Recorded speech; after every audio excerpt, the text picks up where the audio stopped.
Now let's begin this one. Maxwell Donovan lifted his champagne glass to the thunderous applause of colleagues gathered in the banquet hall of Riverside Plaza. After 40 years at Portland National Bank, his retirement party was everything the 65-year-old had expected, except for the strange tension emanating from his family's table. To Maxwell, his division head proclaimed, whose steady hand guided our investment department through 4 recessions and countless market crashes, we'd still be using calculators and paper ledgers if not for your technological vision. More applause. Maxwell nodded appreciatively, though his mind was elsewhere. His wife, Vivian, had been unusually attentive this past month, bringing him coffee in bed, suggesting weekend getaways, discussing their retirement plans with unexpected enthusiasm.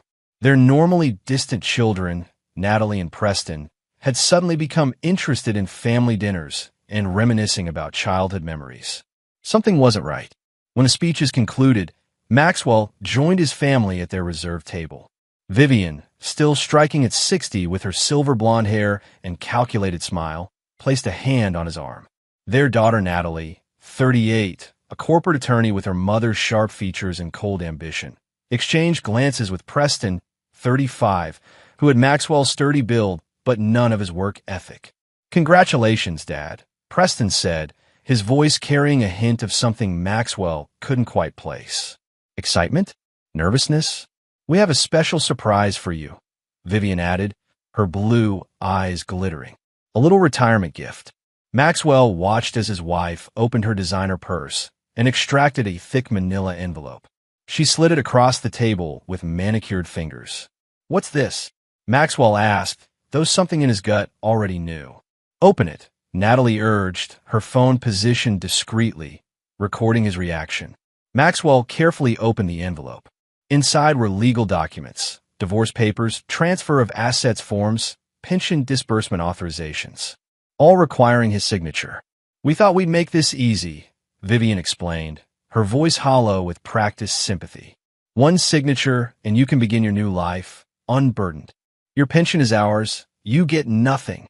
Preston added with a smirk, already counting the money in his head.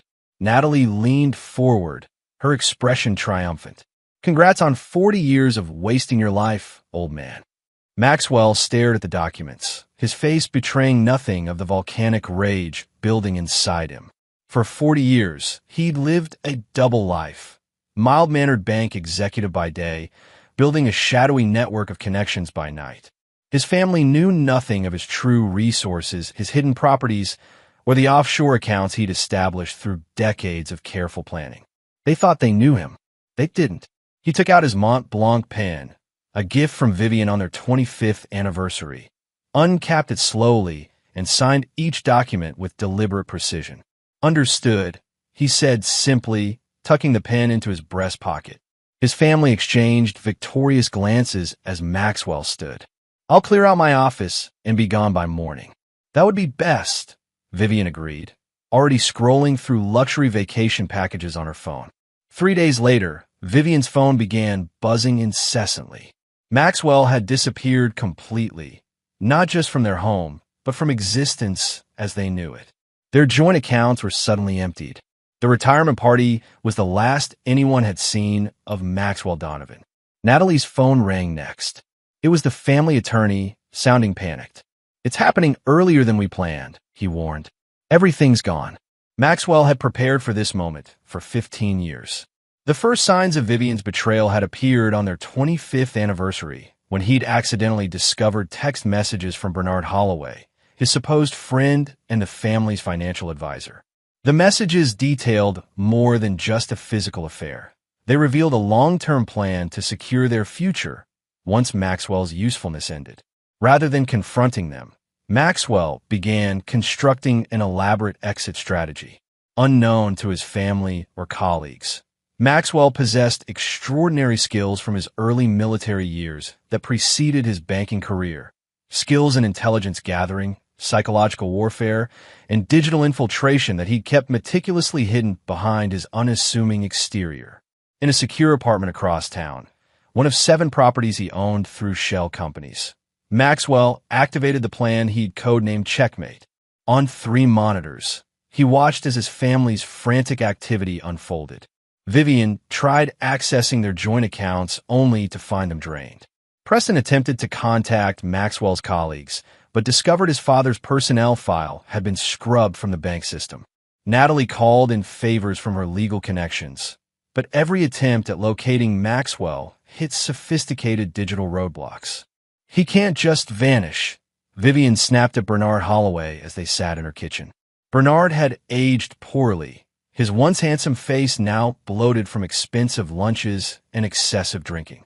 "He's a boring banker, not a ghost." "Your boring banker husband withdrew exactly $10,000 from 20 different branches yesterday," Bernard replied nervously.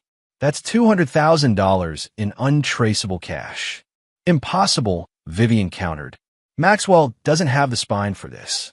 Bernard's phone chimed with a notification. His face paled as he read the message. "What is it?" Vivian demanded. "I've just been flagged for an audit by the Securities and Exchange Commission," he whispered. "Someone submitted evidence of irregularities in my client accounts." Across town, Maxwell allowed himself a thin smile as he pressed send on another anonymously routed email. This one to Preston's employer with evidence of his son's embezzlement scheme. Preston had been siphoning company funds to cover gambling debts for years, a fact Maxwell had documented meticulously. For Natalie, Maxwell had prepared something special. As the most calculating of his children, she deserved particular attention. Maxwell accessed a secure server and uploaded documents to the State Bar Association, evidence that Natalie had deliberately buried exculpatory evidence in 3 high-profile cases to secure convictions. Within 48 hours, Preston was fired pending investigation. Natalie was called before an emergency bar committee hearing. Bernard Holloway's office was raided by federal agents, and Vivian discovered that their family home, supposedly paid off years ago, had a second mortgage she knew nothing about, with payments 3 months overdue. The family gathered at Vivian's house in panic. They had received 43 frantic calls from various authorities, creditors, and professional associations in just 2 days. "This is Maxwell's doing," Natalie insisted, pacing the living room. "He must have been planning this for years." "That's ridiculous," Vivian scoffed. "He doesn't have the brains or the backbone." "Then explain how everything is falling apart simultaneously," Preston shot back, his face haggard from stress. Their argument was interrupted by the doorbell. A courier delivered a simple white envelope addressed to the family. Inside was a handwritten note in Maxwell's neat script. "Chess has always been about anticipating your opponent's moves. You've been playing checkers your entire lives. The game has just begun. M."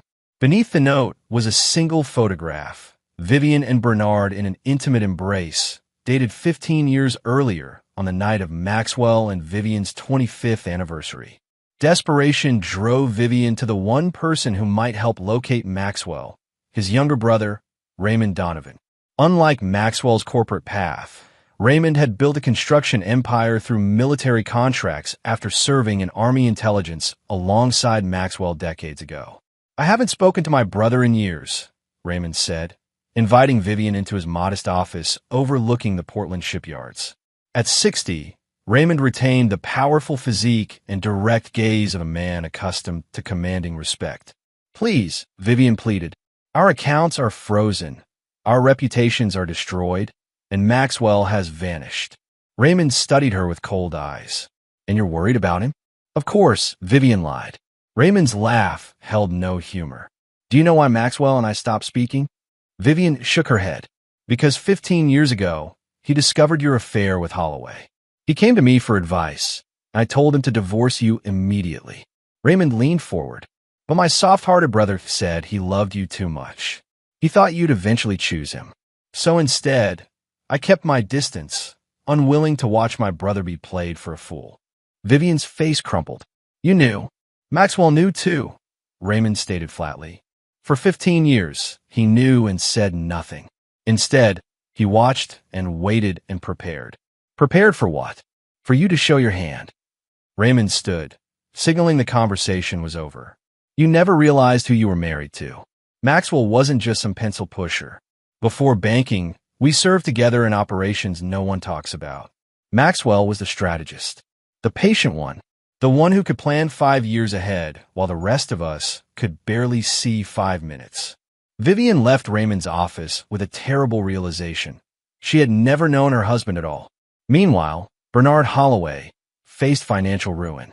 His clients were abandoning him as investigations revealed years of ethical violations. When he returned to his luxury condo that evening, he found Maxwell sitting calmly in his living room. "How did you get in here?" Bernard gasped.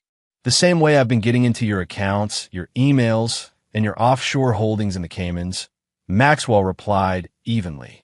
"You should have chosen a better password than Vivian's birthday." Bernard lunged for his phone, but Maxwell was surprisingly quick for his age. "Sit down, Bernie," Maxwell commanded. "I'm not here to hurt you physically. That would be too simple." Bernard collapsed onto his sofa. "What do you want?" "I want you to understand something," Maxwell explained calmly. "Every penny you've stolen from clients over the years has been documented and scheduled for automated delivery to the authorities if I don't reset a certain timer every 24 hours. Your complete destruction is literally on a dead man's switch." "You're bluffing," Bernard whispered. Maxwell smiled and played a recording. Bernard and Vivian discussing how to access Maxwell's pension and investments once the divorce was finalized. "I've been recording everything for 15 years, Maxwell said. "Every conversation, every transaction, every betrayal." "What do you want from me?" Bernard asked, defeated. "Nothing but the satisfaction of watching you destroy yourself," Maxwell answered, standing to leave. "And to deliver a message to my family. I may forgive many things, but betrayal isn't one of them." The following week, as Maxwell predicted, Bernard attempted suicide, but was discovered by a neighbor. His confession implicated Vivian in financial fraud, claiming she had manipulated multiple client accounts. Preston, facing criminal charges for embezzlement, attempted to flee the country only to discover his passport had been flagged. Natalie, disbarred and unemployable, found every application for a new position mysteriously rejected. On the 1-month anniversary of his retirement party, Maxwell orchestrated his final move. He arranged for his family to receive invitations to what they believed was a settlement negotiation at an upscale downtown hotel. When Vivian, Preston, and Natalie arrived, they were instead met by reporters from every major news outlet and investigators from multiple agencies. Maxwell had anonymously tipped the press about a major financial corruption story involving Portland's elite. As cameras flashed, the three realized they'd walked into a trap.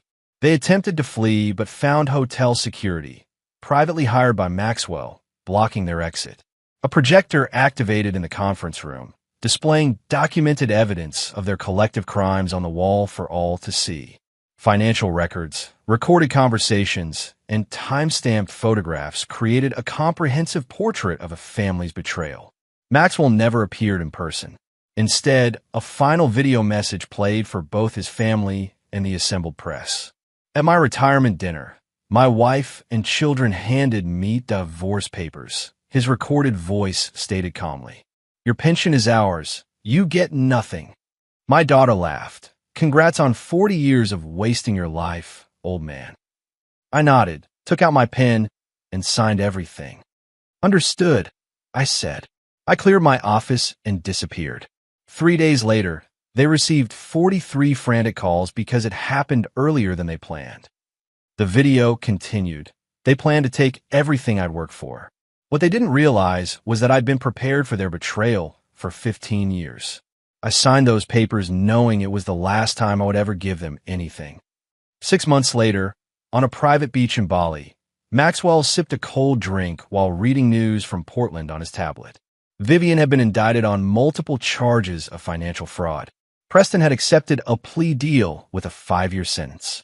Natalie, though avoiding criminal charges, was permanently disbarred and working as a restaurant hostess. Bernard Holloway, after recovering from his suicide attempt, had turned state's evidence against all of them in exchange for a reduced sentence. Maxwell's phone rang, a secure line known to very few. It was Raymond. "They're finally facing sentencing next week," Raymond informed him. "Are you coming back for it?" Maxwell watched the sun setting over the ocean. "No," he replied. I've given them enough of my life already. Any regrets? Raymond asked. Maxwell considered the question. Only that I waited so long to see them for who they truly were. As he ended the call, Maxwell deleted the last monitoring program tracking his former family. He had dismantled their lives as methodically as they had planned to dismantle his. The game was over. Checkmate. He turned off his phone and walked along the shoreline, leaving no footprints in the wet sand as the tide rose behind him. This is where our story comes to an end. Share your thoughts in the comments section. Thanks for your precious time. If you enjoyed this story, then please make sure you subscribe to this channel. That would help me a lot. Click on the video you see on the screen, and I will see you there.